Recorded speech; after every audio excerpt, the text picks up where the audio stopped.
Well, then developers, big ones that come in from out of town, I'm not talking about the local developers and local builders.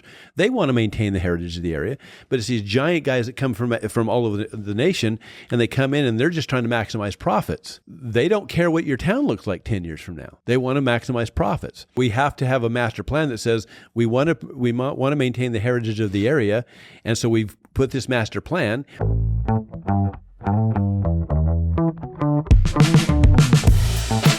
From the Blue Form Media Studios, this is the 435 Podcast, the pulse of Southern Utah.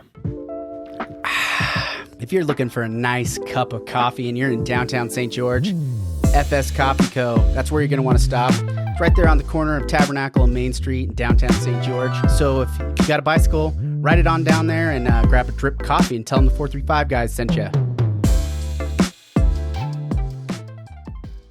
You're in finance. Like, that's your primary job. You've done that for 37 years.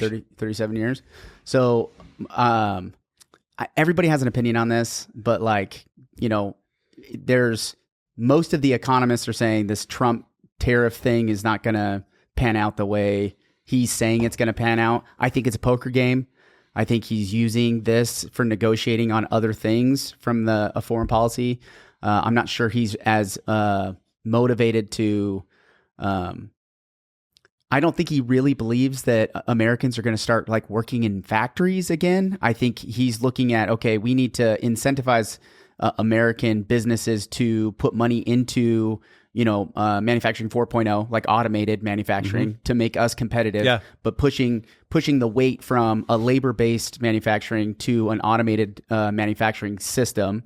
And the only way to do that is if it's cheaper to have a bunch of humans doing it for pennies on a dollar, and we keep buying that stuff, then there's no incentive for us to ever get into that 4.0. This is what I think he's playing, this kind of game. Okay. But what do you think? Well, I think he plays chess way above what other people know. I think he's one or two steps. And people said, well, you're just a Trump lover. I don't know that I love Trump, okay? But I think he's a master at strategy and planning ahead of what any other politicians, because he's not. He's literally a guy that's been steps ahead of everybody else. And so with the tariff thing, there's a lot of economists. I won't say a lot. There's some economists and some talking heads out there that act like they know what the heck they're talking about, and they don't, that are saying that the tariffs are going to destroy the economy. The way I look at it after 37 years in investment and investment advisory services is that it's going to hurt initially. Okay, of course, with the down market, I've had lots of clients calling me the last 2-3 weeks, right? Yep. And I look at their circumstance and I try to decipher their goals and what we really need to do. And but most of them are listening to things, the doom and gloom, because that's the stuff that always gets purported out there. If you go back 2001, 2002, when the economy was down for a long time and people lost enormous amounts of money back then too, the news media didn't talk about that. But if you look at the dates, it's far worse than what's happened in the last 3 or 4 weeks. And that was a long-term thing, but they were silent. The news media was absolutely silent of that because most of them support the Biden agenda, and they didn't want to talk about the realities of what's going on. And they're just, well, I better not say what I think of the news media right now, but maybe I will. Maybe I will. If they're listening to this, they're probably not listening to the regular news media. Well, and if they are, they're getting the little blurbs, just like the little tiny clips. Then I'll say this, and this isn't about, obviously, this isn't a clear picture of all journalism and that type of stuff, but the news media has become a source of controlling the way people think, and they become master manipulators. And so the joke I have about this, I actually call them the political media prostitutes, because they'll say anything they're paid to say instead of reporting the truth. Right. I mean, my argument is that news, from newspapers to television media, I mean, there was a brief window when television became the primary media source and news source for Americans. I think there was a small window of time in there where journalism took on because there was enough money in it at that time to just report on the truth and actually get it out, because it was, used to be newspapers and, horses and passing information took forever, but there was only a few people that controlled all of those newspapers.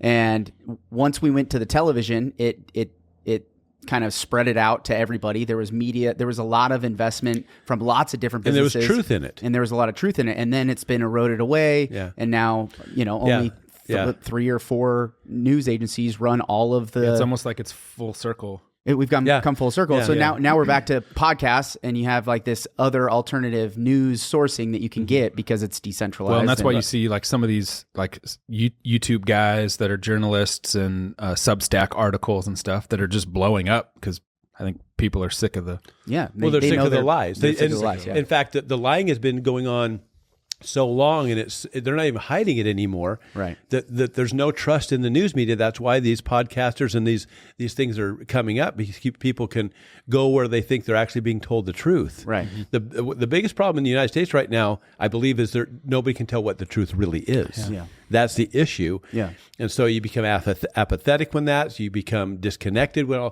all that happens. And because we know we can't trust the media, we don't know what the truth is because we're being told opposite sides. And when you come down to Trump and these tariffs and those type of things, I've been telling my clients, it's kind of like a Band-Aid you got on a sore. You can have it on there for a little bit, but eventually you got to rip that Band-Aid off for it to heal. And there's an initial amount of pain. Yeah. But then the healing is going to begin. And so with the tariffs, I don't know how long or if the tariffs will even stay on long term, because what he's doing is playing that chess game. And look how many countries now, including the EU, have come back and said, okay. Yeah. I couldn't believe he posted on Truth Social. He's like, now's a great time to buy. And, basically foreshadowing what he came to say 3 hours later, that they were going to put a 90-day pause on the tariffs.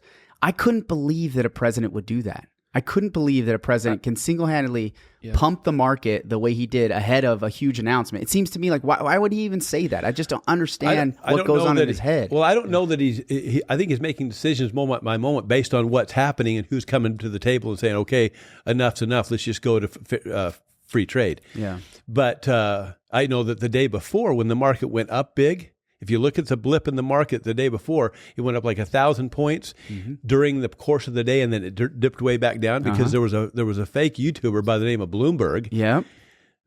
Because of that name that put out that they were going to do that. And then all of a sudden... And then the White House is like, we didn't say we were going to do that. Right. But we don't know Bloomberg. And then the day later he does it. I'm like, what is it going on? This is so ridiculous. Well, you got to remember, he's playing a chess game. Yeah. So it feels like manipulation, though. To a layman, to a normie, I'd call myself still a normie, I guess. Like to the normal individual, like it comes off as he's trying to benefit the financial buddies. That's just what I felt like. Well, that might not be true, but that's how I felt. Yeah, and I could see why he could feel that way. But his interests are beyond our local and short-term market condition. True.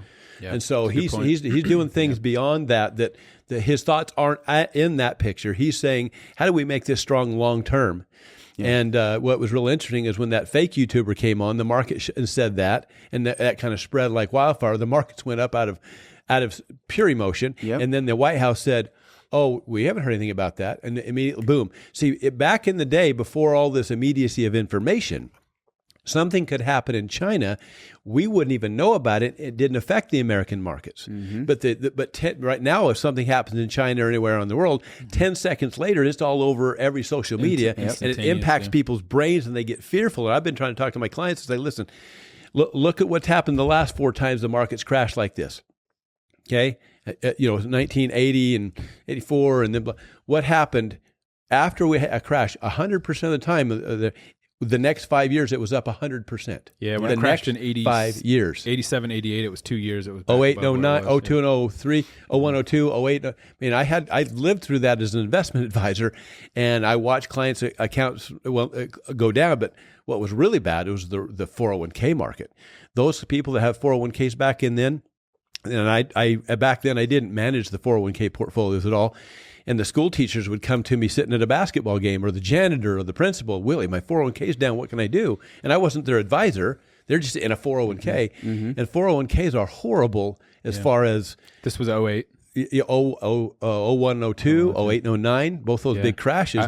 I remember just starting college in 08, 09. And I was talking to, and we were living in downtown Salt Lake City, and there was and we lived in a tiny little studio apartment, but in a super wealthy area, downtown Salt Lake. And talking to my neighbor, and he had to have been in his late 70s, early 80s, and he said, my retirement's completely gone. Yeah. He's like, I have nothing. Right? Yeah. As of today, he's like, I have nothing.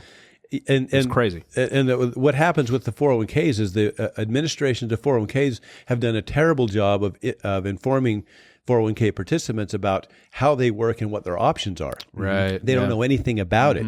Yeah. You ask the average 401k participant, why did you pick the funds you picked? They can't give you an answer. I've heard, the math teacher said. I'm going, okay. Yeah. Why would you ask the math teacher? Because he does math. He's now the investment advisor? Yeah, right. But there's nothing there. My experience in the corporate world is a lot of, especially, like employees and middle managers and stuff like that, they just pick their 401k plan that their employer provides, and they don't manage it. They don't do anything. They just, You're right. If it's like Merrill Lynch or something, they just that's been set it and forget it. That's been my forte the last 25 years. And when I recognize that neglect, that literal neglect there, I've been I'm an investment advisor representative that can handle and internally manage 401k participants inside the Utah retirement system, IHC, Home Depot, all these things. Yeah. And the reason I got into that, I recognize nobody knows about this. They don't even know the rules. They don't know the 59.5 rule. They don't know the age 72 rule. They don't know any of them. Yeah. And people lose enormous sums of money, and when they hit 59.5, they can actually move that money while they're still employed, and they think they can't move it until they leave employment. Yeah. Well, at 59, if you don't move your money into something that has growth and safety, and the market goes down like 08, 01, and 02, and 08, you're never going to get that money back to where it was before you need the money in retirement. So we have to get it out of there and then put it in something that will grow but has some defense too. Yeah. So maybe bottom line is you've been there, done that. You've seen a lot of different things, and at the current moment, you're not freaking out. No, absolutely not.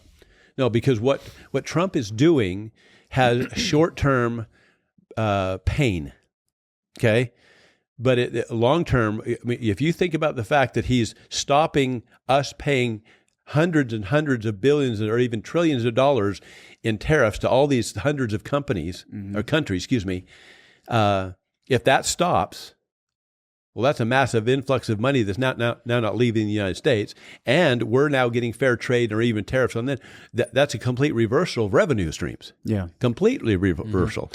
So I think about and this might be a little bit of a tangent, but man, I think about the hundreds of thousands and probably millions of jobs that, like, if they came back to or if they came to America, how beneficial it would be in the long term. Maybe not in the short term, right? I mean, But I still go back to the point is like, is this actually going to, is there going to be a manufacturing boom with a lot of jobs? I don't know. Is Apple going to start making phones here? They're not. They're going to go to India. Yeah.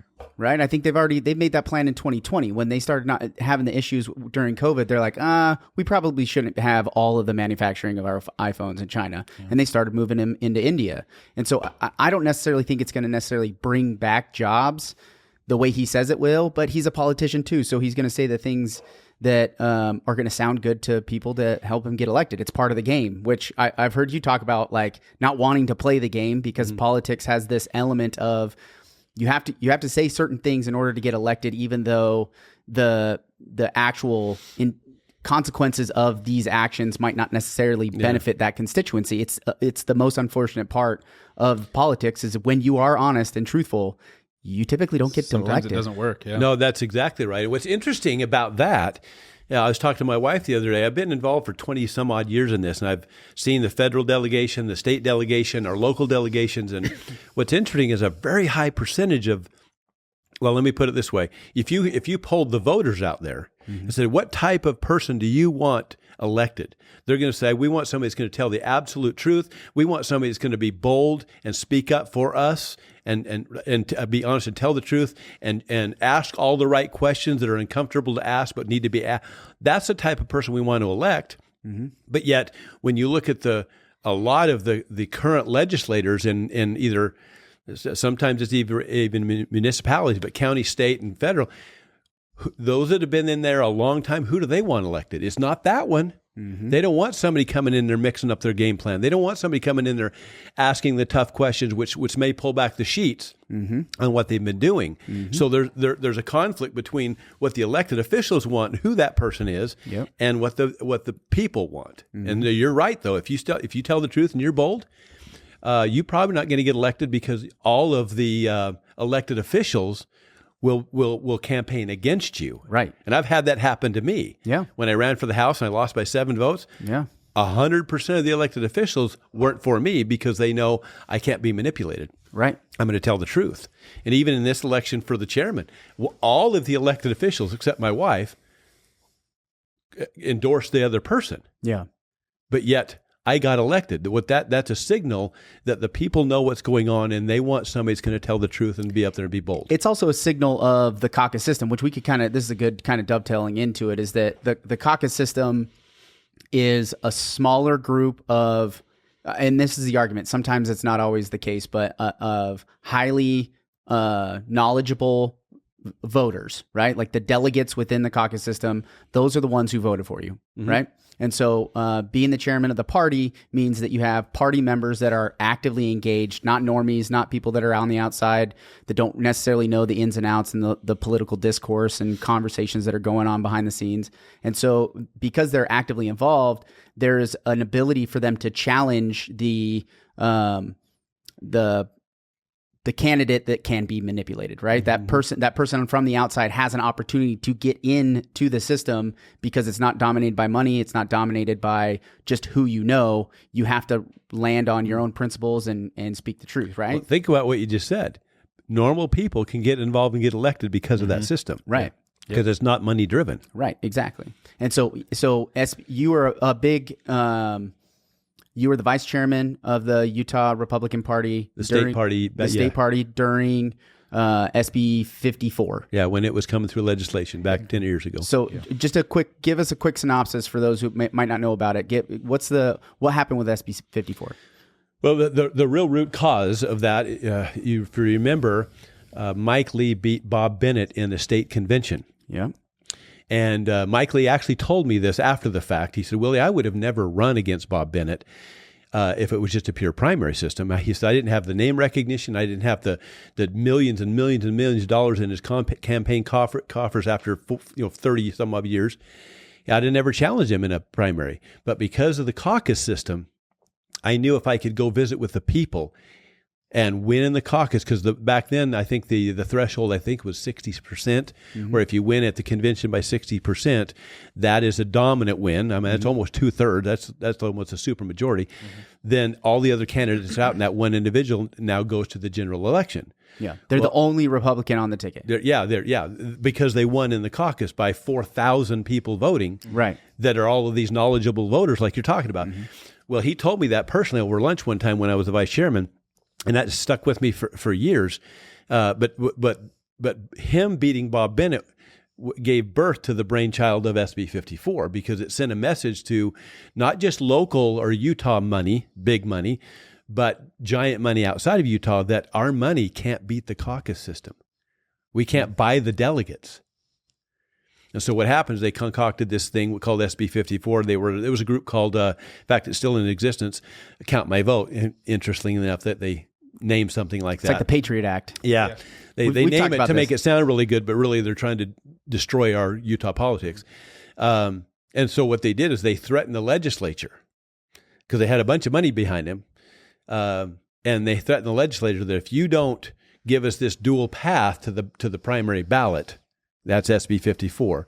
We're going to run a ballot initiative statewide, and we're just going to get rid of the caucus convention system and become a pure primary state. Now, I was in those meetings because I was the vice chairman of the state party. That they were naming it a dual path because it was more politically palatable back then. But the reality is, we just want to be like California. We want pure primaries. We want money to be able to influence the elections as much as possible, and that's what happens when you have 3 or 4 or 5 or 6 people on a primary ballot. Then you only have to win by 20% of the vote. Well, does it stand to reason that somebody can become an elected official and 80% of the state didn't vote for him. Mm-hmm. But that's what pure primaries bring. Mm-hmm. So by bringing in SB 54, they called it a dual path, where people could hire groups, have them go canvass neighborhoods, gather enough signatures, and if you get enough signatures, literally, you bypass the entire vetting process. You don't have to talk to anybody. I mean, and the argument can be made and has been made that you could get signatures and not actually get signatures and get on it. Because how do you validate the signatures? Well, that was the big challenge earlier this year. That were never they understood- validated? Yeah. Have they I mean, I ever don't been even know how you do validated it. yet? I don't even know how you do it. Has Caucus been validated? I don't think so. I don't No. think they've ever released it. I think there's a lot of people that have been asking for it. But What's up with that? Why would you not release that? Well, because you're afraid they might find something. Yeah, and I mean that whole thing. This is politics. It's like very it comes back to interesting. this politics. Very interesting. Very I'm not saying interesting. one way or another, but it does leave this weird open avenue to where money gets into the system. Where I think 90% of the people that you would survey as a voter be like, do you want money influencing the politicians? And it's a freedom. The argument with capping finance funds and things like this always comes down to it's a freedom of speech thing. It's like, you're telling me I think Willie Billings is a great candidate, and you can't tell me I can't spend money to promote him and use my resources, time, and energy to promote him. And so I'm going to give money and push money towards getting him elected because I am in agreement with him, even though you might have some, there's some quid pro quo between us. It's like, well, if I do this for you, you're going to do something for me, right? Most people are like, yeah, it's freedom of speech. We can't really infringe on that. But do we want the money influencing the politicians that way? Everybody would say no. They would say no. It's just like my wife's running a ballot initiative to get term limits on Hurricane Mayor and Hurricane City Council of 2 terms. Yeah. Well, it's the mayor that's doing this darn thing, and we're trying to get it on the ballot initiative because if the people of Hurricane voted in November, then you can't undo it. But if the city council says, yeah, we're in favor of term limits, and they do it, the next city council can undo it. Mm-hmm. So she's running that right now. But it's the same thing. If you ask, I've been asking people for 3 weeks now, do you support term limits? And they go, yeah. Mm-hmm. Okay, because we all recognize that long-term politicians get worse and worse and worse and worse. Yeah. But back to this, you're talking about the money involved in politics. Yeah. It's always going to be there. No matter what system you operate under, it's always going to be there. But SB 54 created a way for the candidates to use the money to get signatures and bypass the entire vetting process so they can just now go outspend in the primary by millions of dollars, TV ads and radio ads and little flyers and all this type of stuff. But let me ask you this: if you're just a primary voter and you're not involved in the caucus, and all your entire voting decisions are made on what you heard on TV, radio, and flyers, and emails, and robocalls, and all that. If your vote is based on that, and you are a delegate, and you've gone and actually visited with face-to-face each of the candidates, you've asked them all the tough questions. Mm-hmm. Why did you vote on this bill this way? Mm-hmm. What were you thinking here? What do you support? If you've done that, there's a great divide between you two as opposed to the information you've got. You're going to vote one way, and you're going to vote simply on money that's just drilled somebody's face and name into you. Mm-hmm. So it's all name recognition. Yeah. And so big money wants name recognition because they can spend money on it. They don't want the caucus system because you now know who the best candidate is. You actually know that person. Mm-hmm. When you ask somebody questions personally and you drill into that, you get more than just answers to questions. You get to feel of that person's spirit and see in their eyes and feel what they really are, who they really are. Mm-hmm. But you watching a TV ad, heck, the TV ad and the flyers, they don't even have to be true. Yeah. In fact, I've got a joke. It's just name recognition. Yeah, Most of the time people are like, oh yeah, I know that name. He seems like a nice guy. I'm going to go with that guy. Yeah. Well, we all got those 5x7 color brochures. Mm-hmm. Hundreds of them, right, by all the candidates. Yep. I've been telling people, if you spread those all over your kitchen floor, just so you can see every one of them, and remove the name and the picture, you can't tell the difference. No. They're all saying the same thing. Yeah. So that's why I started the podcast. I was like, I can't differentiate one conservative over another, except for having a conversation with them. And I'm like, well, if I'm going to have the conversation, I might as well make it available for everybody else to see the conversation. Yeah. But if you knew that your buddy here is a delegate and lives around the corner, you knew that he's talked to all the candidates and asked them the questions, and now you know that as a primary voter, and you choose to call him to get the information. Yep. that is a lot more accurate information, and that will change your vote to mimic his, will it not? Yeah, absolutely. That's my goal in becoming the chairman, is to take the primary voters and bring their votes in alignment with the delegates, because this lie that the legislators are passing on, that, well, the reason there's a difference is because the primary voters are more centrist, or a little more centrist than the caucus. It's my experience that's not the case. Mm-hmm. It's the information difference. Mm-hmm. It's so what I want to do is educate all of the primary voters out there that they have this party that's there for them. They've got neighbors within 2 blocks of them that are delegates and have talked to all these people. And that's where you go for the information about who these candidates are, firsthand information. And then I want to teach them, when somebody comes by your door to get a signature, to get a candidate on there, if you sign that, you're literally giving them authorization for super PAC money outside of Utah to win our elections. You sign that right there, you're giving them authorization for money to win this election. Explain that again. Go back. What are you talking about here? Well, if somebody comes by and says, will you sign this so that this candidate can be on the primary ballot? Oh, I see what you're saying. So yeah, let's say Cox, he gathered signatures so that he can make it on the primary ballot. You're saying now Cox can use money from outside of Utah, because I don't know if this is true or not, but he's saying the argument is that he's getting money from outside of Utah, which a lot of, especially congressional candidates, that happens a lot. Mm-hmm. It's where they get money from other states and other areas because they have coalitions. They sit on these specific committees, right? That have influence over whether it's space and defense or agriculture or whatever. They're getting money from other areas so that they kind of are in alignment with them. Yeah. So that's what you're saying. Okay, that makes more sense. Yeah, they're paying people to go get signatures. Yeah, they're paying. You can use money to pay people to gather a signature. And what are these people saying? I've had them come by my door, and I've played dumb. Yeah. Okay. And they'll say, hey, we'd like you to sign this petition so your vote counts. You want your vote to count? Yeah, I want my vote to count, of course. Well, if you sign this person can get on the ballot. We really need that. They're not giving them true information here. Yeah. They're not saying that by signing here, you're allowing this person to completely avoid all of the vetting processes. Yeah. And go get on the primary ballot without anybody talking to them, and then big money from Utah and outside of Utah will then pile in to help that person win. So by signing it, you're signing away something that says, I'm approving of giant money in and out of Utah, controlling Utah elections. Mm-hmm. Now, if they knew that, they wouldn't sign it, would they? I think the hard part is you have a right, you have a far right, you have a right, you have a moderate, you have a left, and then you have a far left, right? You have this spectrum of voter in it. And in Utah, there's 6 senators that are Democrats. I think there's only 6 senators that are Democrats. So you have basically, if you have an R but after your name, you're more likely to get voted in versus a Democrat. Mm-hmm. But that person that got the Republican nomination, so to speak, if they go through the caucus, and this was Cox's argument, he said that there was a small group of far right radicals that might have taken over the caucus system. Those was his words during the, and I asked him about this in my interview because I interviewed Cox as well. And so I asked him, and he said, I shouldn't have said it the way I did. He said he regrets saying it the way he did, but this is what he said.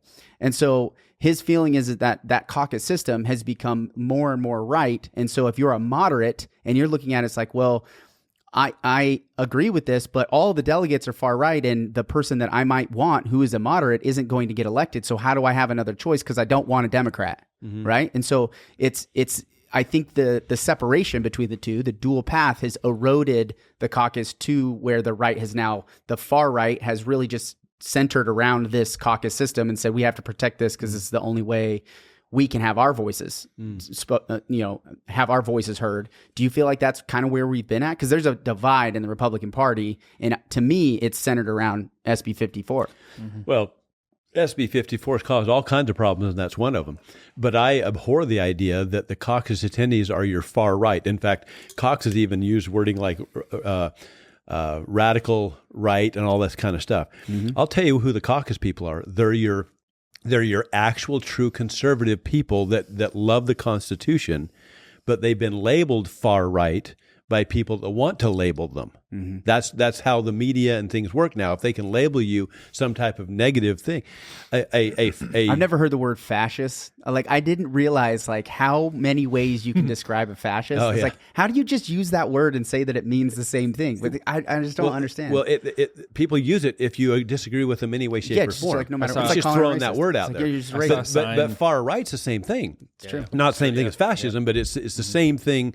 That by using that term, you're negatively labeling a group of people that are actually your true conservatives, that are constitutionalists, that don't want big money. But when big money wants to control, they will label you. So how do you make this change? So if the likelihood of the legislature changing the policy Is zero. So how do you make the change? Well, the legislatures, and I've talked to them, that won't change by legislation because the threat to by count my vote is still there. They're still organized. They're still well funded, and they're threatening that if you try to do anything to get rid of SB 54, we'll run a ballot initiative and just wipe out the caucus system altogether. That's the threat. Mm-hmm. So how do you? Which it's been wiped out across the entire country. I think there's only like 3 states. Right. So how do you neuter that threat? Mm-hmm. Well, you take the primary voters and let them know how great the caucus system is, and this hasn't been done. This is my plan that I've had percolating for about 10 years. And it's what Rob Axon, the state chairman, said, Willie, that's the plan. And that's what Phil Lyman said, Willie, that's the plan. But let's not do it on a statewide basis. Let's take the most conservative county in Utah and get it done there. And my plan is to take the other 80% of the voters out there and engage them on a mass basis by the tens of thousands. And it's not just meetings I'm going to have. I'm going to have a lot of meetings. No, I'm going to do something nobody's ever done in the state. Okay. As a chairman, I'm not after this to increase caucus attendance. Mm-hmm. Caucus attendance, focusing on trying to increase that, is a symptom. Mm-hmm.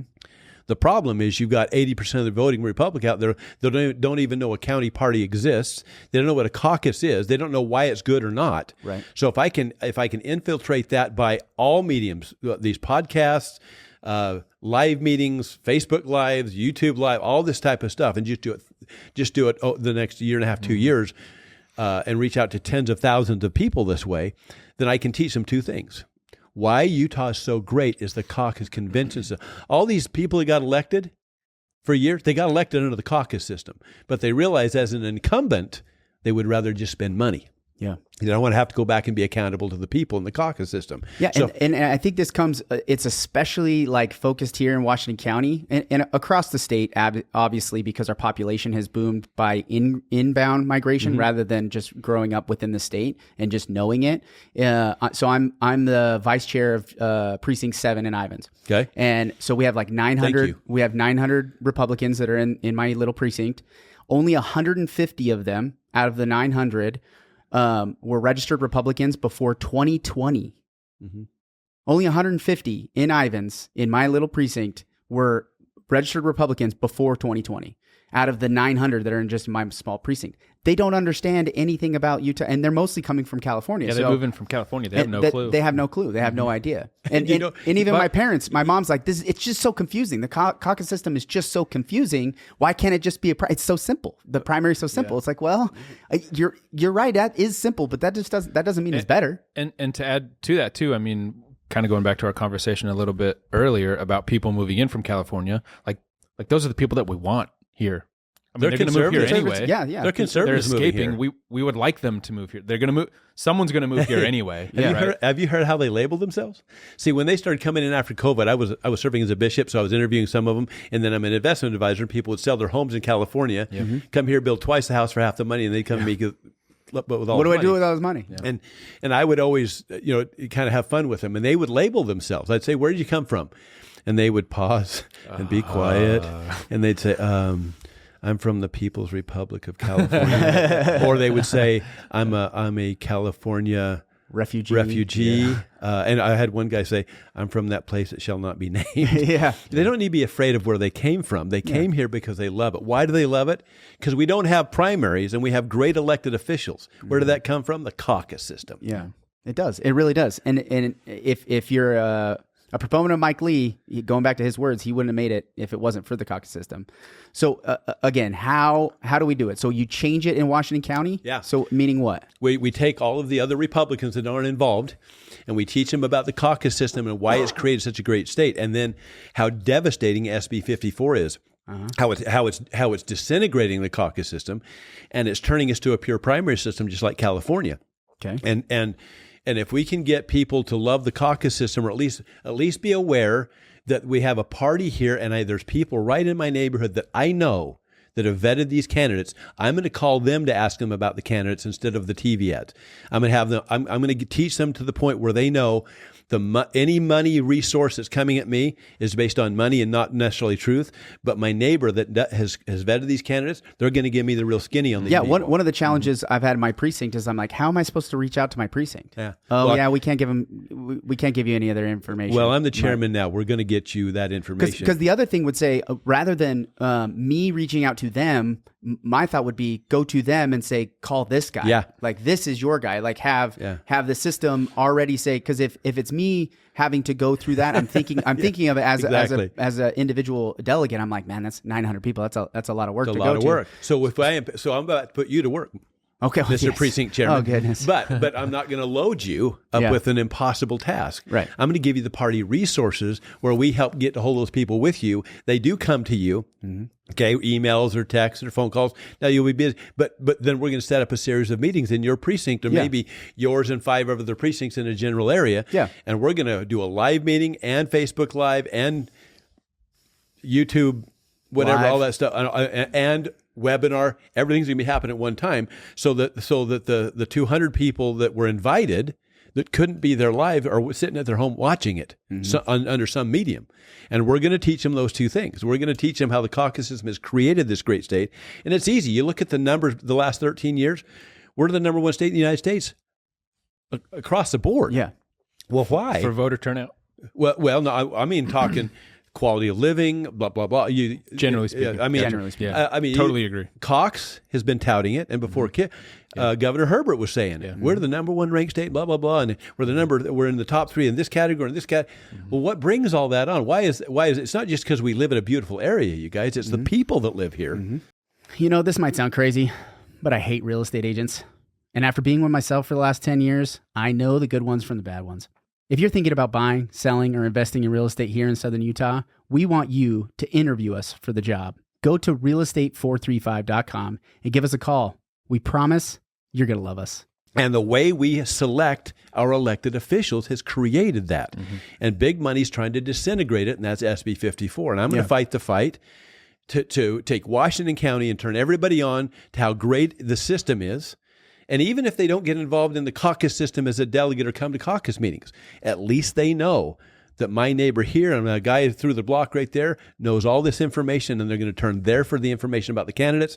And I'm going to teach all of them that if somebody comes by and asks you for a signature to get a candidate on the ballot, the answer is absolutely no. Yeah. Absolutely no. You're not buying my vote. Yeah. Yeah. I mean, it makes a lot of sense. It makes a lot of sense. Nobody's ever attacked it from this basis. They keep trying to increase caucus meetings. Yeah. That's just a symptom of the problem. Yeah. But I also hear oftentimes it's like all that stuff costs money. All that stuff costs money, and we don't. I mean, historically speaking, we haven't managed the money as the Republican Party gone in Utah very well. We finally got it balanced. We finally got a surplus in it. Yeah. But then election time comes, and we send that money to other areas to help get other politicians elected. I'm like, why are we spending the money that we raised for the party to get other candidates elected in other states? I get that that's an important battle, but where do we stop? Like, why do we just spend? We need to help other candidates when we know that ours are going to win based on things, and that's kind of easy in Utah. But the reality is, some county parties gather all this money up, and they just keep the money, and they don't use it to help people get elected. And I'm not donating. When I donate money, I expect it to be used. I don't think anybody donates to the party for it to sit in a bank account. They want that money used to get good candidates elected. That's why people donate. Well, we shouldn't be. But I'm gonna raise lots of money. I mean, 12 years ago when I was the chairman here, I raised $98,000. My goal was $100,000. Everybody looked at me as, you're crazy, Willie. What do we need that much money? It only costs $17,500 to run the party. I said, we don't need to just exist. Yeah. We've got to help candidates get elected. And we even gave money to Mia Love. We helped our local candidates. We did all of these things that people expect us to do, not just keep the money in an account for what? Yeah. And I'm not going to put the party in a bad situation economically. I'm going to raise a bunch of money too. Yeah. So, but I'm the chairman now because of that. I want to change how people view the caucus system and tell them the truth about SB 54 on a mass basis. Yeah, that makes sense. Okay. All right. I got a question. Yeah. Aside from that, I wanted to take a little turn, and this is more of a political, like what's going on in Southern Utah, because this is a running thread in the podcast. It's water and housing. We're real estate agents. We know these things are issues. How do we grow without over-regulation at the local government level, right? So, we have this balance between stop growth because we don't have enough water and traffic's bad, but then also we need housing for our grandkids. I think you have 5 grandkids and seven. Yeah, you have, and yes, I want them living around me. Yes. We want them living here. And so, but affordable housing runs into, there's 3 arms of affordability. There's the median price of the home, the wages, and the interest rate. None of those 3 things can we really impact. So what I keep hearing from every politician is we need to build more houses, right? And in principle, supply and demand, you're like, you have more supply and the demand stays pretty low as it is right now, prices will decrease or at least not increase at this insane rate that we have over time. How do we deal with that density issue? How do we balance out without over-regulating the local, city councils and zoning regulations, all that? How do we balance these 2 things? Well, I think that hits home too, because not only is the area grown a ton, but Hurricane's like 100 times more populous than it was 10 years ago. When we moved there in 1990, there was, I think, just under 6,000 people that lived there. When my wife grew up there was 3. Yeah, and I think it was like your grandfather, your uncle were like the canal riders, or one of the canal riders? It was my wife's uncle. Oh, your wife's uncle, yeah. The only reason Hurricane exists is the Hurricane Canal. Yeah, she was telling me that. People died by the dozens building that canal and hung a canal along the cliffs. Yeah. But that's what brought the lifeblood to Hurricane Valley, that is why there's a town there.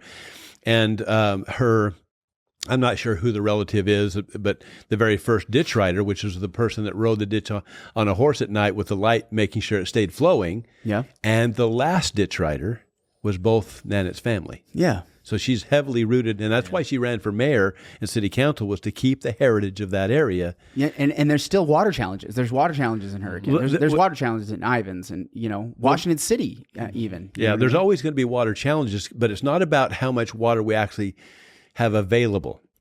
It's how much water we have retained, have accessed and retained. Mm-hmm. I mean, you look at California; they keep wanting all this water coming out of the Colorado River, but they're nummies down there. Mm-hmm. I mean, they've gotten rid of some reservoirs, and if they would just build reservoirs for the 20 feet of snow that falls every year in the Sierra Nevadas and capture some of that water, they'd have more water than they need. But all these environmentalists shut them down. Well, the Colorado River Compact allowed, they're the only state that gives an actual quantity amount rather than a percentage of the flow. So no matter what, they get this water, right? And every state along the way has to restrict themselves from that water because they only get a percentage of the flow, where they're like, nope, we always get this much, so we're going to always use this much, right? So they're getting water out of the Rocky Mountains, right? That's what feeds that. Yet they've got the Sierra Nevadas that has higher snowfall amounts every year. Absolutely. And if they would grow a brain down there and find ways to capture and retain that water, they'd have no water problems. Yeah, I was just reading. I couldn't quite remember the name of the reservoir. It's Oroville Lake. Yeah. And they just can't run it right.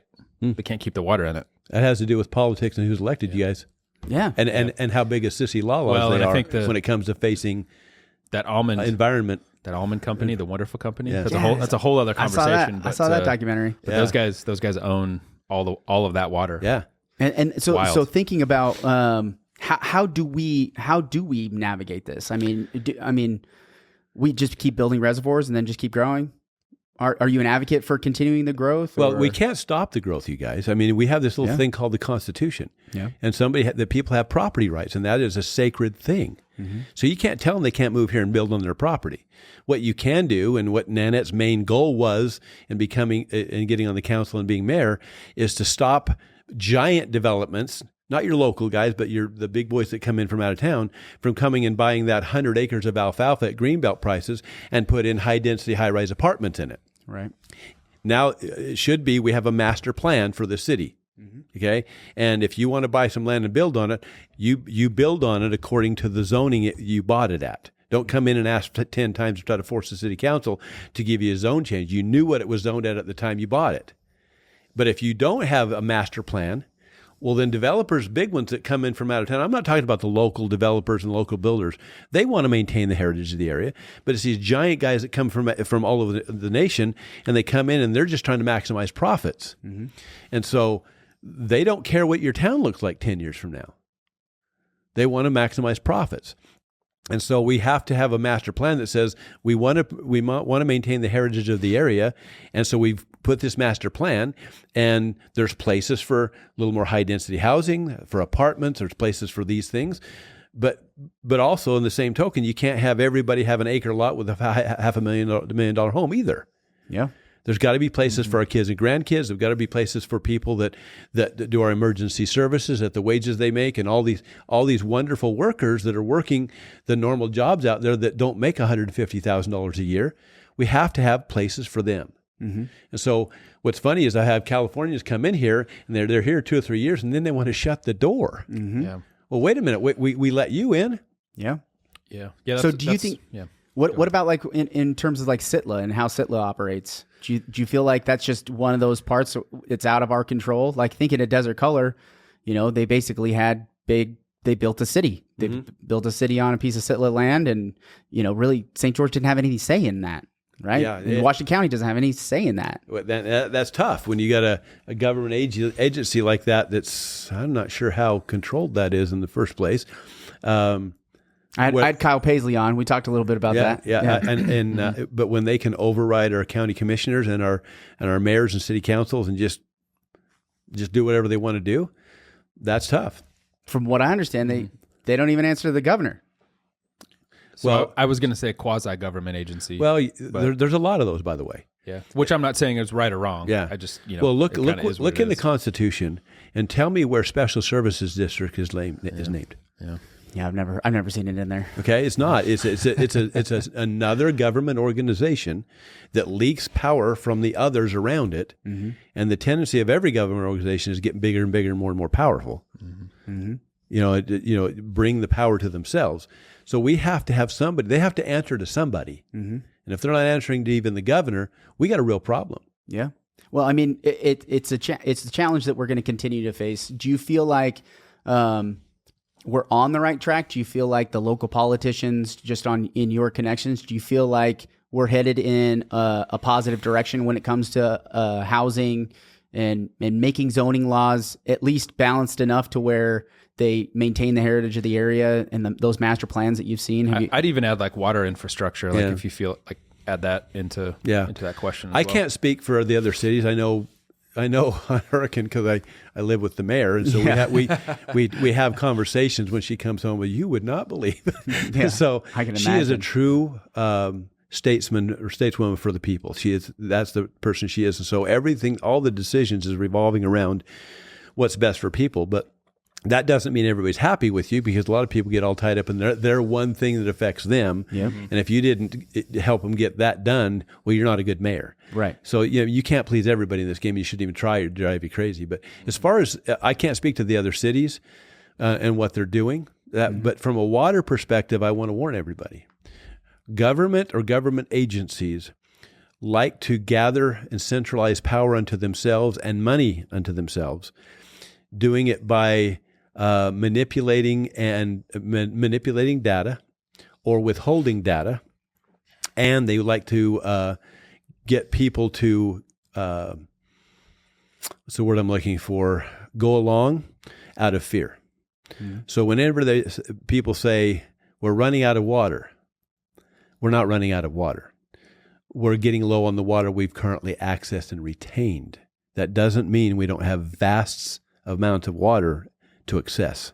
We just haven't accessed it yet. Yeah. I mean, I've had geologists tell me there's massive amounts of water flowing under Hurricane, under Enterprise, but we haven't tapped into it. Mm-hmm. My wife is the mayor. She's drilled, I think, 3 or maybe 4 more wells, and they're pumping out like enormous sums of really, really good water. Mm-hmm.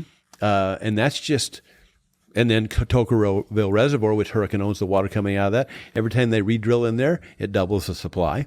Interesting. So we have water, but how do you get people to comply with your demands? Mm-hmm. Scare them, fear them into compliance. And that's what government agencies are about. And that's how they convince you that it's okay to charge more money. We're running out of water. Now, you guys, that's not true. Interesting. That's an interesting point. What do you got, Jeff? I mean, water's, you can't live without water, right? We can't grow without water. People are going to keep moving here anyway. Yeah. That's one of the American dream. When you hear the American dream, it's centered around buying land, buying property, right? Mm-hmm. And so we have the ability to do that. And there's always this small contingency of folks, whether it's on social media or, at city council meetings or whatever, that are just, they moved here at one point in time and they don't want anybody else to move here. Mm-hmm. So, as citizens, as people that are driving on the roads every single day, how do we deal with that? And how can we be like, what's the right word? How can we be good stewards of the area that we live in and grow in a right way? Because we can't just, Rob and I were having this conversation a couple days ago. Maybe we can, and what that would look like. We can't necessarily just stop issuing building permits. I mean, maybe we can. What would that look like? Yeah. Probably wouldn't look very good. Maybe, I don't know. That would be devastating, you guys. The price of homes would skyrocket. If you close the door and say nobody else can, that's market manipulation. Well, I always look at like a Scottsdale or like Boulder, Colorado is a really good one. I lived just outside of Boulder for a few years, and I mean, eventually we get there where we just can't build anything else. Yeah, eventually. Right? The Kemp C. Gardner Institute, I think if I remember right from one report, said just based on a topography perspective, the area can handle about 800,000 people for everything that we need. Now, I don't know if we'll ever get there. But I bring up Boulder, Colorado because it's nearly impossible to get a building permit in Boulder, Colorado. And 8 years ago, the median home price out there was $1 million. Yeah. So, well, when you stop people from building, then the premium price of the homes go up, right? Mm-hmm. Well, you want to price us out of citizens being able to live here? You can't manipulate the markets that way, and interestingly, most of the people that are vocal about that are people that made money in other parts of the country, retired here, and now they don't want anybody else to move here. Yeah. And they moved here because it's a great area. Right. And you got the secret's out, especially about Hurricane. Mm-hmm. I don't even like to come to St. George. We got pretty much. I come over here to go to the temple, and outside of that, I got everything I need in Hurricane now. Yeah. Because people are complaining about the traffic on SR9 going through Hurricane. Well, that's because that's how you get to Zion. Yeah. Mm-hmm. But if you go a block off of State Street, what traffic? Yeah. We have a great country living here. The standard of living and the quality of life and the freedom we have is unbelievable in Hurricane. I'm talking about that, and because it's true. But we can't stop people. But what you can do is through planned growth. Mm-hmm. We have a master plan that says this is going here, this is going here, this is going here. And no, you can't change our master plan because you want to make more money. Mm-hmm. You know what we really need? We need truthful developers and contractors that are, I'm not saying they're not, but we need truth that say, I want to come in and truly participate in building affordable housing, mm-hmm. and then actually do it and not immediately get them built and then jack the price up to market prices. Yeah. The hard thing, and I've talked to Mayor Hart about this, is you could build it affordable out of the gate, but as soon as it's finished, how do you keep it affordable? You can't. Because people are willing to pay money to come here. Exactly. Yeah, you can't force. So it's it's a subsidy, right? And the person that takes a hit is that initial developer, but then it transfers to that home buyer, and then the home buyer moves, or the current homeowner now then moves and just makes up that difference. It just goes into that individual residence. So then it's a lottery. Like, who gets those affordable houses? Yeah, right. But there are ways of doing it. I don't know the exact law or the program, but there are ways of doing that where you can control that for a 10 or 20 year period of time, where somebody else moves in there. They go into an understanding. Yeah, he's talked about doing deed restrictions on them and saying, hey, that needs to be, the ratio of value of the land. So you hold the land value at a basically a static price and say, okay, we're gonna sell these, and the ratio of that value of the land to the house stays that same ratio, and you have to be below this when you go to sell it the next time. Yeah. But then it's like, well, where's the enforcement mechanism? Like you add in all of these other like bureaucratic functions into it, and is that actually going to work, or is it even legal? There's been lenders that say, well, if you have a deed restriction on it, then the lending doesn't qualify, so then you can't get the affordable people that need it. Yeah. Because of FHA rules and Freddie and Fannie Mae, you get into this cascade of all these issues where we think we have this problem solved, but then you have, all these other things that are out of our control keeping it from happening. Well, human beings have an innate ability to screw everything up. Yeah, we do. Yeah. And it's all based in money. Yeah. And so it's a problem. It's a good problem, but I think through proper zoning and sticking to your guns on the zones, and controlling how your city looks, and because you can control that growth to some degree by sticking to zoning, and that's a good point, and not just rubber stamping. I mean, before Nanette got in there, the Hurricane City Council had rubber stamped almost every zone change that walked in the door. And I don't quote me on this as far as the stats, but I think there was something like 21,000 building permits issued. Well, and I think part of that too has to do with the fact that Hurricane is the largest geographical city in the state. Third. So Third close. Largest. Yeah. So one of but it's the biggest in the county. Biggest in the county for until sure. Until Washington annexes Warner Valley. Right. Or that's what their plan is, if they can actually do it or not. Yeah. So from a city standpoint, it probably was easy to just rubber stamp everything because there's so much space, but that's not really the case anymore. No, well, there's still lots of land to do it, but the rubber stamping is a derelict of duty. Yeah. Okay, when you're on the city council or the mayor, or especially city council, will have all the votes. Your job is to be the mediator between the government and the people. That's why you got elected by the people, is to discern. And mediate that. And local elections matter, folks. More so than federal. Mm-hmm. Absolutely. Because that's the people, those are the people that are going to be voting, affecting your day-to-day lives right there in your own town. And people come out to vote for those less than they do on a federal level. It's just because they don't understand, but it's very important. Yeah. And that's the interesting thing about doing term limits, right? Is that now you have this battle. If you have two terms, now you get this rotation within the city council. Is that you might have a couple of great city council members that have the discernment, but then one election comes by, and then now all of a sudden you don't have that person anymore. Yeah, I think that's the argument against it, is that it's not quite enough time to really build something solid. Yeah. Well, you could go for 2 years or 2 terms, excuse me. That was at 8 years, is a long time. Okay, and then you could go to be the mayor if you wanted to, or if you are in 2 terms in one position, but you want to you can go out for 2 years, which is a half a term, right? And then run again. Okay. And people have said, well, Willie, what about people like Nanette? Well, we want to keep her in. There's other good people that can do this, and if we can't find anybody, that's a bigger problem. Yeah, that's a good point. It wasn't meant for people to stay in here long term. Yeah. Anybody that's planning on staying for years on end, more specifically as their career, that person is if not right now, they are a future problem.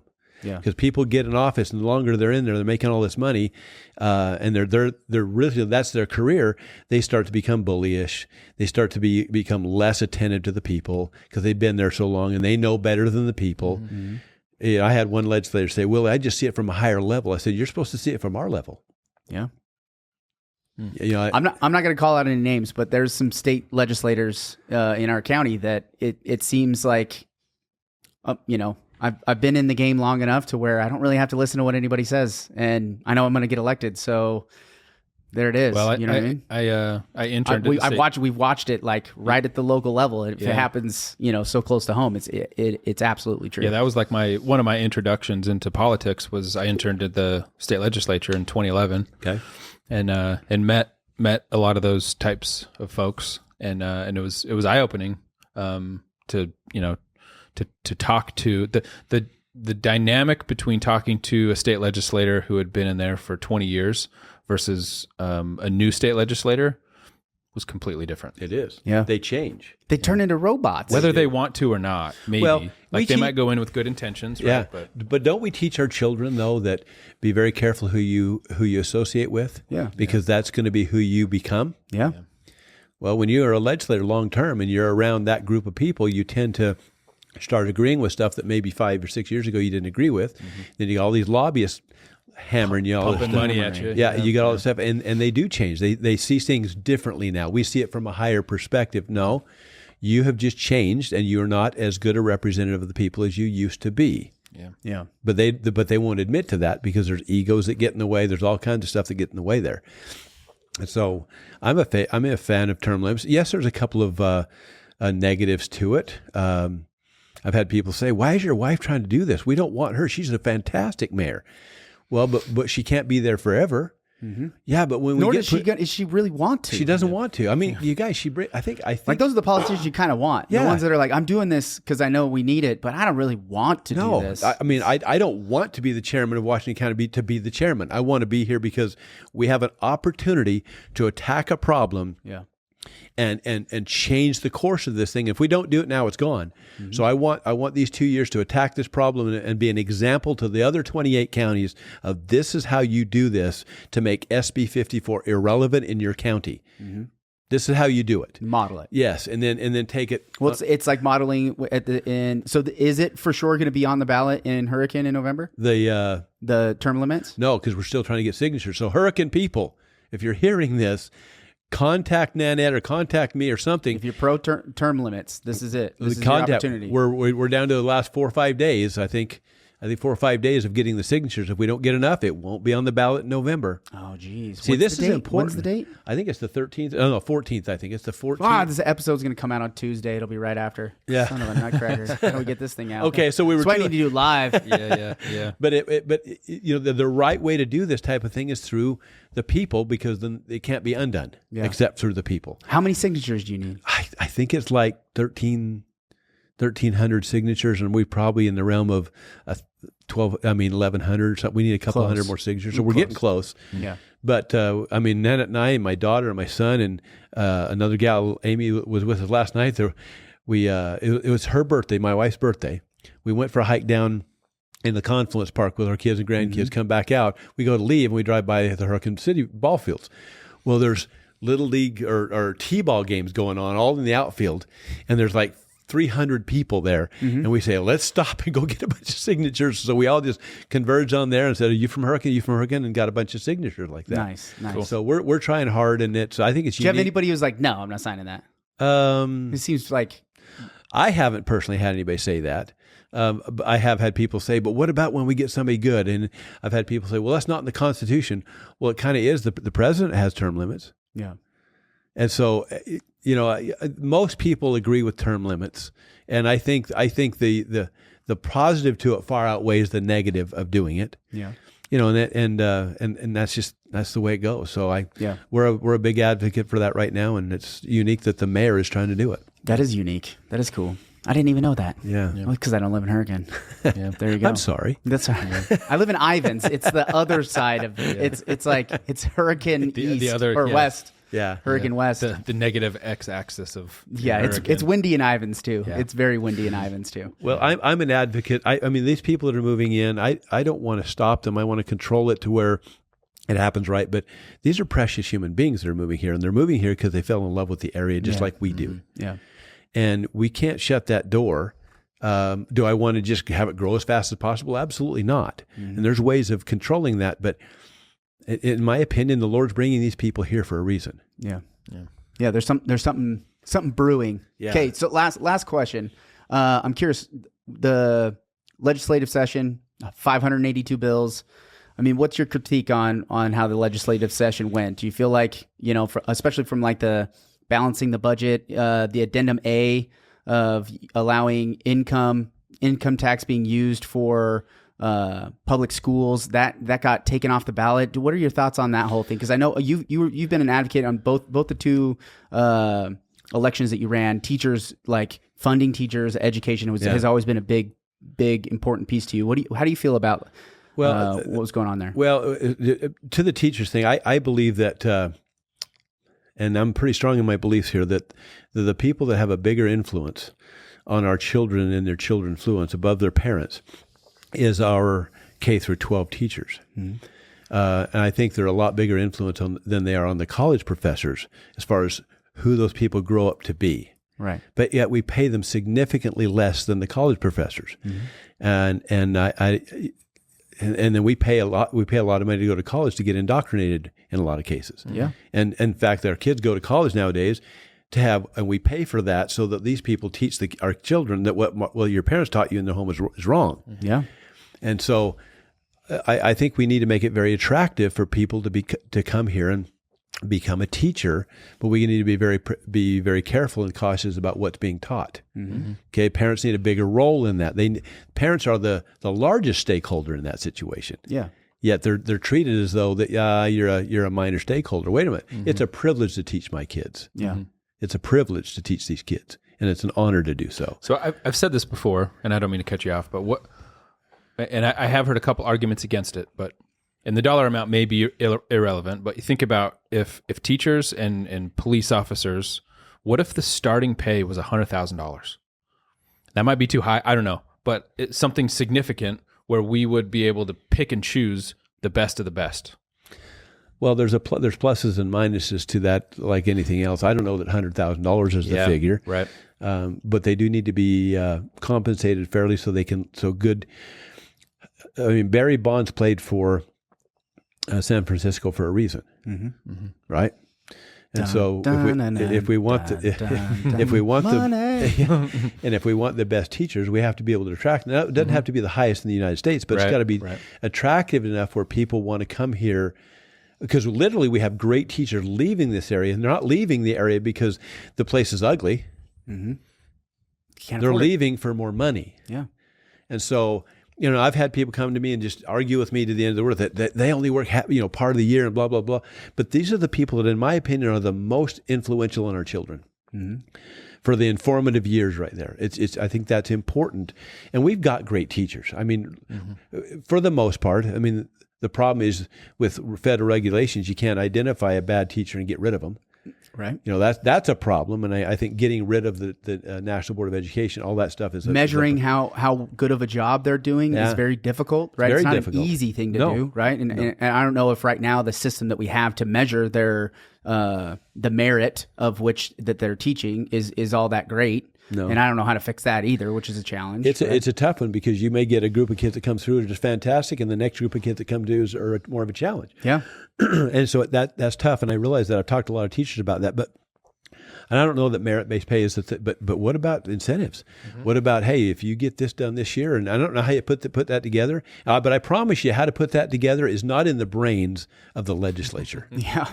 That's in the brains of the teachers, mm-hmm. the intelligent people that need to figure that out and make those proposals so we have incentives for teachers to make more and more money if they do this and this and this, or if they accomplish this on this year. And that has to come from the ranks of the teachers because they're the ones that really know what's going on. Yeah. These legislators up there, I mean, there are a lot of good people, but the reality is they don't know everything. Mm-mm. And they pass laws. I've talked to them about land issues and about wildlife issues because I guide. I for 37 years I've guided moose hunts and elk hunts and deer hunts for free. That's awesome. I just love being in the hills, and I've done it, and I get a lot of people that call me because they know I do it for free. But it's just fun for me. I'm selfish. I want to go hunt and guide hunts. But nobody in that legislature. In fact, if you combined all of those legislators up there, mm-hmm. the combination of them, they don't spend as much time in the mountains as I do on an annual basis. I know the habitat. I know so I make these recommendations on things, and these legislators just look at me like, nah, like mm-hmm. We can't. It's against the law to carry a bat to influence somebody, right? And right. You don't want to ever do that. I'm joking totally there. But when you get people that are arrogant enough because they're in an elected position where they think they know more than the actual people that spend time in the field, mm-hmm. they've lost me. Mm-hmm. Yeah. Because if they'll do that with one issue, they'll do it with all of them. They think they know better. Yeah. And they should be getting their information from the public, isn't it? Yeah. The people that actually know. That's where the information should come from, not the guy sitting next to him on the legislature that rides around in his four-wheeler with a gun. Yeah. That's not hunting. Yeah. So back to the Bills. Do you feel like we've made any mistakes in this last run on the Bills? Is there anything where you're like, man, we shouldn't have done that? I don't know. There's always. I didn't prep you for the question either. Well, so. I didn't know because I wasn't as involved the last couple of years as I have been in the past. I didn't track the Bills like I have in the past. And quite frankly, to run and be the chairman of the county party was more of a. I was convinced to do that. There's elected officials that should be doing that. I shouldn't have to do this. Yeah. But now I'll be more engaged and involved in that stuff and be an influence in lobbying for the right things. But when you come to talk about the 500 bills, the first I heard that years and years ago, I talked to the legislator. I said, "What are you guys doing? 500 bills, really? I mean, do you realize a bill and a new law is just important imposing more restrictions and more regulations on people, right?" Yeah. And they don't get rid of any laws. Well, they don't recycle any. Well, they don't improve. Here's the thing. Getting rid of bad, outdated, or just nonsense laws are as important as making new ones. But what I have learned by talking to the legislators is a lot of those 500 bills are that. Because if you want to get rid of this bill, you have to run a bill to do it. Yeah. So they're doing a good job. That's a good point. Amendments to the bills. Amendments or just and this a was new bill Amendment that replaces. Amendment A was passed by the legislature in 23. Legislature in 2023 to allow for income tax to be used for public schooling and other funds. Yeah. Like there's like this open-ended thing that. It's too Well, vague. because they had income taxes only going into a bucket that could only be spent on education. And they want that, but that's so that there's so much of money coming in for that, and their coffers are so filled right now with excess funds. They sitting there looking at that, and they got these two problems over here that we don't have the money because we can't pay our teachers. I'm so confused now. Yeah, right. But what they were saying was that we can't take money out of this bucket to solve this problem over here because that bucket is only for education. Yeah, this is my argument with the TRT, the transient room tax. Yeah. Is that we had this big bucket that filled up, and that we could only use like this much because the state required that we use these funds for, and then half of it was to go towards marketing more tourism, which is great, and it's good because the hotels and the restaurants, they all benefit from that marketing of saying come to Zion, come to Southern Utah, come golfing, and do all those things, right? So they're allocating, basically 50% of the TRT funds to go towards marketing more tourism. And at the same time, that tourism is taking a toll on the infrastructure of those local economies at a disproportional rate, right? It's affecting Southern Utah significantly more than it is Fillmore. Well, emergency services, because there's so many people coming through here that require emergency services. Exactly. That's why that's important. And I think they were we were talking to who were you talking to, and they were talking about it. I think Jordan was talking about how that might be on the next legislatives, using it towards emergency services. And Representative Ellison has been involved in trying to get some of this these other funds allocated where we could pay towards emergency services and stuff like that. You lost by 7 votes to Ellison. Is he a good guy, though? Great guy. I have never had a single problem with Joe. Our campaign was really cool. We were respectful towards one another. I watched your the Washington County women's Republican debate. It was like you, Seth, and Colin Jack, because he's running unopposed. So, but it was the 3 of you up there. I'd never heard in a debate so much laughter. Like everybody kept laughing. You guys were all cracking jokes. This is the most entertaining debate I've ever watched. Well, as far as Joe's concerned, it was one of those things where two really good people were running. Joe. Joe. Not What did I Seth. say? I said Joe. Seth. Yeah, it's Joe. Yeah, and I said Seth. I don't know. Two really good people. We're different in our area of focus and what we're going to attack when we were there. So if there's something I'm sad about, I had some issues with lands and wildlife and other things I wanted to attack, and so you don't get to then. Right. But Joe's a great legislator. He's a great man. He's a great husband, great father, all of that. Yeah. But the problem is you can have two individuals having a clean race together, but people that support both sides necessarily aren't as nice. Yeah. And sometimes you don't have control over that, especially with social media. Mm-hmm. And so I had people say things negative about me, and I had people questioning my integrity, and those type of things. And then people that supported me that they're not on my campaign team. Yeah. I don't have any control over what they say in a live meeting or what they say on Facebook or something. And you like never that. say, "I don't want your endorsement. Please don't. Yeah. Please don't." Well, I advocate actually for me." have. Have you? I've actually said, if you're going to treat This is why you didn't get elected, Willie. well, I'm okay Come with on. that. but I'm okay with that. I mean, I've told people that if this is how you're going to treat people, I don't want your endorsement. I don't want your vote. Because at the end of the day, whether I get elected or Joe gets elected, is that big a deal who's there? Yeah. No, it's not. It's just not that big a deal. You know, and when that vote took place, and because I won in the convention by 62%, which meant Joe should have been out, but he used the signature gathering path, which meant he went to the primary ballot. Then we went to war in a primary election situation, and that was a clean election. We talked about each other, but again, we had people on both sides that weren't as nice as they should have been. But when I was down by 7 votes, well, then I said, okay, well, we need to do a recount, right? And then so they did, and I asked for a hand count. And the reason I asked for a hand count is that during the course of my campaigning, I went to 700 or 800 homes. I mean, I worked my guts out knocking on doors. And almost every single door that I talked to, they were a little bit different on the political spectrum, but one thing they had in common is everybody said something to the effect of, well, I don't even vote anymore. It's all rigged. From there to, I'm just not sure everything's on the up and up. And everything in between there, that was the consistent belief system in the voting public out there. Yeah. Yet your elected officials deny that that's the truth.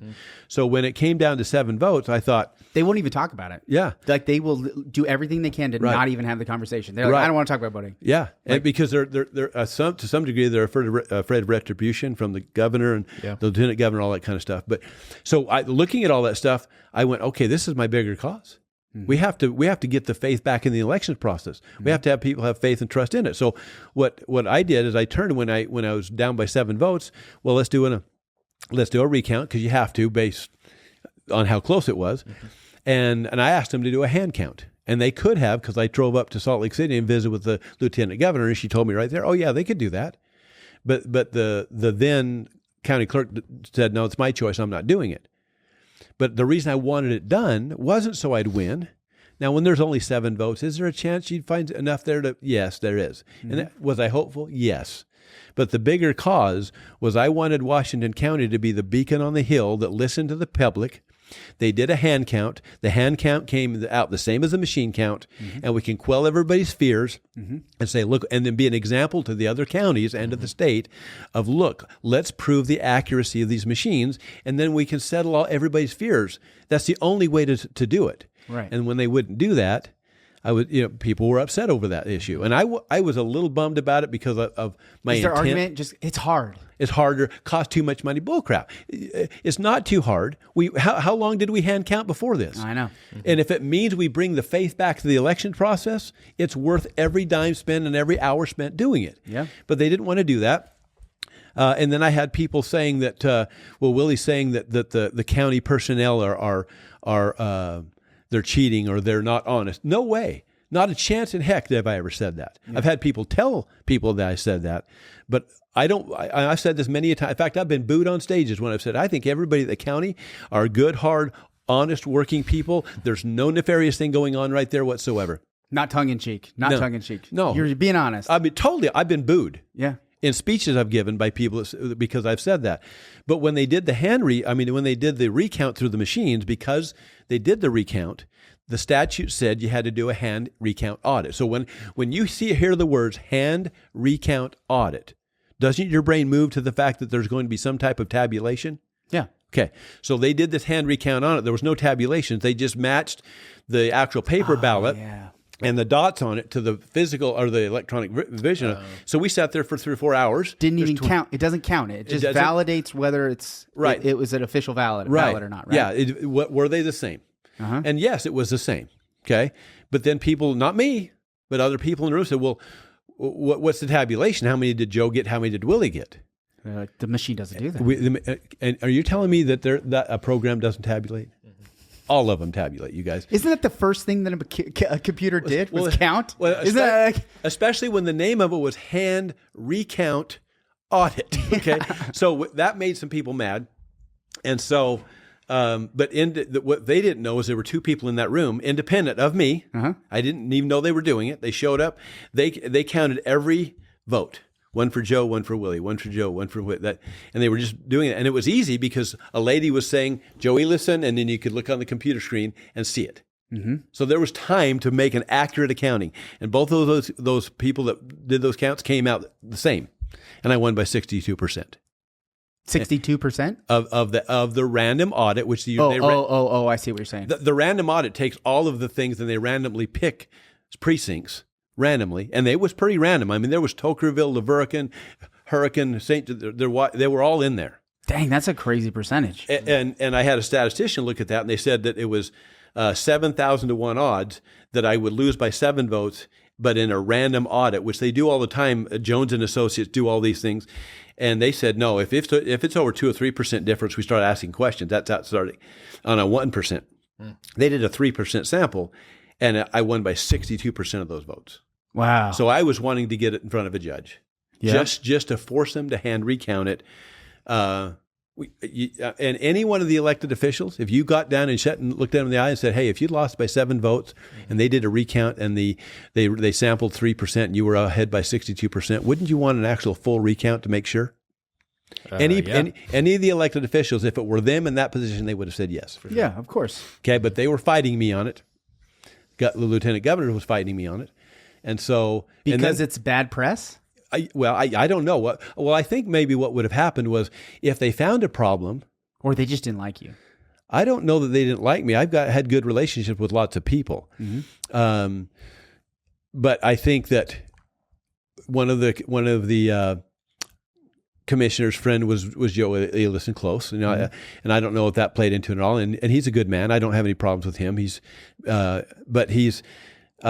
wasn't. I don't think that they like me. I think if they found a problem, what does that do to every other election in the state? Yeah. It's interesting. It's interesting because the thread, it keeps coming back to HB 54 because it's like Joe went the signature route, you went the caucus route. So it's easy to like point the spotlight on like, no, this radical right, like it's there's this group of insane people that do this caucus thing, and that's trying to take over the system because all these people that are winning are going the signature route. That's the ones that are winning, and so if any opportunity that the caucus candidate wins, it's like it's back to this game. It's a loss for the signature route if somebody from the caucus wins, right? I've heard that just from this last election because if you look at who got elected in this county, that's a conspiracy, obviously. But what I'm trying to say is it's weird that it just keeps coming back. It's and pointing true in this. because that's how they try to label it to make it illegitimate. Yeah, he did. Cox for sure labeled it that way. He absolutely did. There's no question about it. And a lot of our other legislators do that same type of thing. And so, and I like Cox. I'm being honest with you, and I'll tell everybody who's listening. I like him because he's a governor for all of Utah. He is a moderate in a lot of ways. There's some things that I don't agree with, but every governor, there's going to be things you agree with. It's always disagree. Yeah. But I think he's doing a really hard job. Pretty dang good, honestly, if I'm honest with myself. Certainly, people on Facebook that are going to absolutely disagree with that.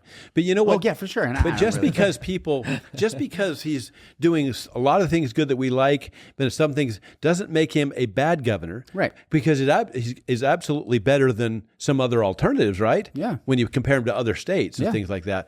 But people have a hard time separating themselves from emotion. And if you didn't do exactly what I want in that situation, you're a loser. Yeah. And that's just not the case. That's the way I feel. Is that I might not like his decision not to sign the flag ban, right? Like I think I'm like, that's kind of it's chicken shit in my way. Yeah. It's like, honestly, man, you're not signing this when it's clear that this is what like the vast majority of your state wants. You're not going to sign it. Just you're going to let it go through and say that you get to wave this banner to say, well, I didn't sign that just because it's a political token. I hate that. I think that's not cool. But it doesn't mean that he's doing a bad job, and not that I'm not on the majority satisfied with the job that he's doing. Right? I'm not on the majority. I think he's doing a good job. Yeah, and I'm not. I don't think he's. I think he's a good husband, father, and I think he's done a pretty good job. But is he my choice moving forward? No, probably not. He wasn't my last choice the last couple of elections. But that doesn't mean I hate the guy. Yeah, that doesn't mean that. And people need to get back to let's. How you treat people in this world is how you're going to be measured. And how do people feel when they're around you? Do they feel better because you're there? And how do you treat them? That's how we need to focus on things. And it's a good point. And, I like that. And people are forgetting that. the first great commandment is to love the Lord, and the second is like unto it, love your neighbor as yourself. Well, are you following that principle, Right. or is it just when it suits you? And so we need to love each other and treat each other with respect and those type of things. But politics and athletics brings out the worst in all of us. It does.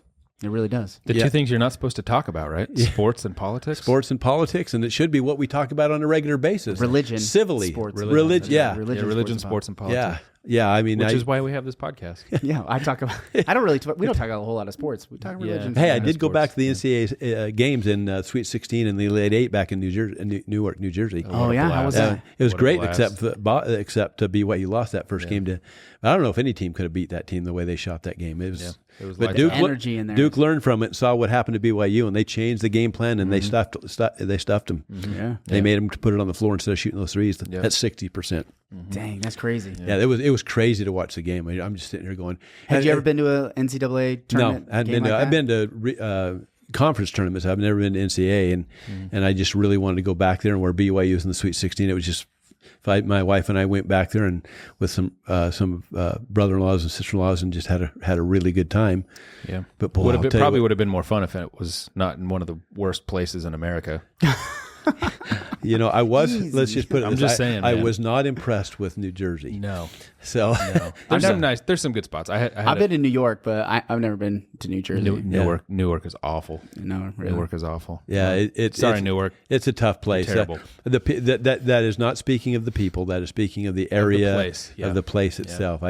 Now there's outlying areas. That are suburbs of that, or they're in the hills that are really nice places. But downtown, New Jersey has more brown bears than like any other state in America. Yeah, there's the people live out in those hills I was talking about. Yeah. They've got bears in them their hills.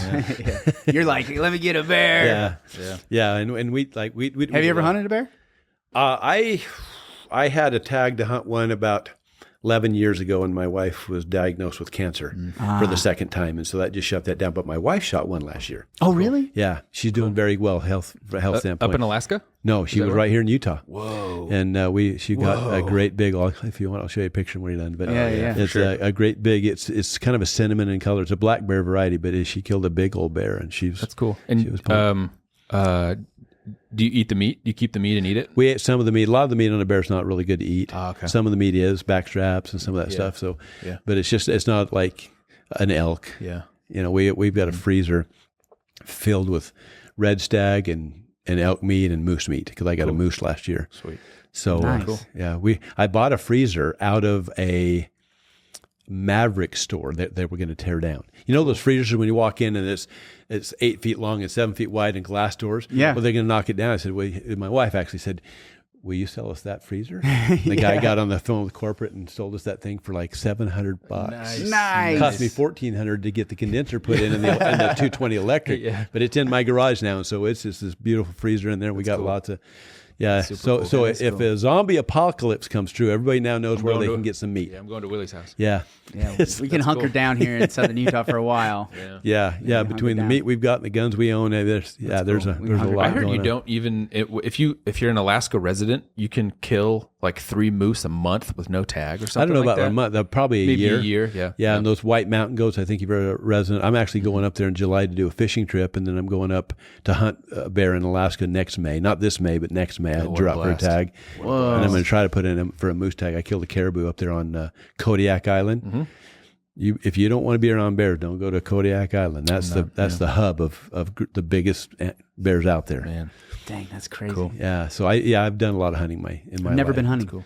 Oh man, you're missing out. I know, that's what I keep hearing. Yeah. I like to. People ask me about these like these celebrities that think they know everything about life. I'll tell you what, if they come spend about 3 months with me, they'll learn something. Learn the truth about a lot of life. And that downtown New York City is only a tiny portion of life. Yeah, the Big Apple, but it's a small apple compared to the rest of the world. Oh yeah, yeah. When you see these things, like I saw a newspaper article one time that said, "Why do hunters hunt? Why don't they just go to the store and buy meat where an animal doesn't have to die?" And I'm going, "Are there people that naive in this world?" Unfortunately, I think there are. I don't think so. It's just a funny meme. It's a funny meme. Yeah. I hope not. Anyway. Yeah. I'll stay optimistic. Well, I talked to a lot of people about it, and there's literally people that don't agree with hunting. And I'm okay, so If you want to talk about going green, all the meat I have is far superior to what you're eating. Yeah. It's got no injections. It's wild fed. It's lean. It doesn't have all the fat content. It doesn't have any of that stuff in it. Mm-hmm. That's all we eat. Yeah. Well, I was watching. There's a series called Alone. It's on Netflix. It's on a couple of different shows, but they dropped 10 people. They've done it all over the world. We just watched the one that's in Tasmania. Have you ever seen it? I haven't. I've heard of it, but I haven't seen it. It's a great show because they have to record it themselves. They're legitimately alone, and they have to do all of the recording. So they're all by themselves, and they have to survive. And the last person to tap out wins, right? So you just go until you tap out. Okay. And so, and most of the time, they go until they starve. It's the person who starves the last. Exactly. That's exactly how it is. But even like one of the guys, he was in Siberia. This was Alone Siberia. Whoa. He took down a moose with an arrow, not a compound bow. He could only take a straight bow That he made. He brought it. You could bring a bow. So you get 10 items. Yeah. All you get is 10 items. Yeah. And he brought a bow, but it can't be a compound bow, so it just has to be a straight bow. Yeah. And he hits this moose, and he takes it, and he still was losing weight because it was one of the scavenger badger. It's not a badger, but one of the scavenger animals up there. I'm drawing a blank on the name. Stole the liver and like all of like the fatty organs and everything. He put it up in a tree like to hold all the meat up. I don't know what they call it. But he put it up there, but the thing climbed up there and took the liver like the first night. He lost the liver and all this stuff. So he had all this meat, but he was still losing weight like rapidly because there's not enough fat just in the meat. Well, that's a message there. That is pure protein. Protein. That is just, and if you want to eat healthy, game meat is the healthiest meat you can eat. Elk is one of the best. Elk is great. Red stag is fantastic. Moose is fantastic. He won, by the way. He spoiler alert. He won. Yeah. He did get the moose. Everybody else, they had a hard time. They were pulling a couple of the guys though. They were pulling fish out of the lake that was right there. They dug ice holes and they had gill nets. They had run a gill net underneath. He did as well, which is where he got a lot of his fat was from the fish. But it was there was quite an abundant amount of life for like those contestants there. It was the cold and then just shivering. You just lose calories so much faster when you're that cold. That's tough. It's a pretty crazy show. I might have to watch that. Yeah, I'm gonna have to. Yeah, you got me interested because there's like a it's like psychological. A lot of the contestants leave because they're like, I have to go home. I can't be alone anymore. Like it has nothing to do with like the environment. It's like I can no longer just sit here in silence with myself and try to talk to myself on a camera. I want to go home. I want to be with my family. I don't want to waste any more time sitting here doing nothing. I can see how that would be, but if you keep yourself, it's like anything else. You keep yourself actively engaged in a good work. Yep. And feeding yourself is a good one. Yep. And staying healthy is a good one. And your motivation is very it blows around. So like they go like these extreme highs to these extreme lows. Mm-hmm. And so a lot of the best candidates or a lot of the best contestants, they would do some type of artistic activity like in the meantime, right? To keep their mind occupied. They'd either sing or they'd make a musical instrument or they do something, tell stories or, create crafts and things like that to keep their mind from just going nuts, which is it's a pretty cool show. There's this whole range of elements inside of it. What comes to my mind when you're saying all that is Wilson. Yeah, exactly. There was a showing. I had a showing the other day in Washington, and I looked down, and there's just a little Wilson. It was a volleyball with like the Wilson hand on it, just like looking at me. I was like, "That's funny. Is this a joke?" Wilson's sitting there at the door. Yeah. Anyway, all right, man. This we're like an hour and a half, so let's. We're gonna wrap it up. Okay. Thanks for coming on, man. I really appreciate your opportunity and the new chairman of the Washington County Republican Party. Yeah. Good to have you. All Republicans, get a hold of us. We want to teach you how you get engaged and why the caucus system works and why we got to lean into it. And how to find people that know about the candidates. Yeah. That's a big issue. Yeah, absolutely. So I appreciate the time, guys. Thank you for thank you much. Okay, guys. We'll see you out there. Thank you. Thanks for listening in. If you enjoyed this episode, please like and subscribe. Make sure you're following us on all the social media websites. We love your support. We love the dialogue. We want to continue that going. Find us at realestate435.com. We'd love to help you find a house here in town or help you get wherever you're going.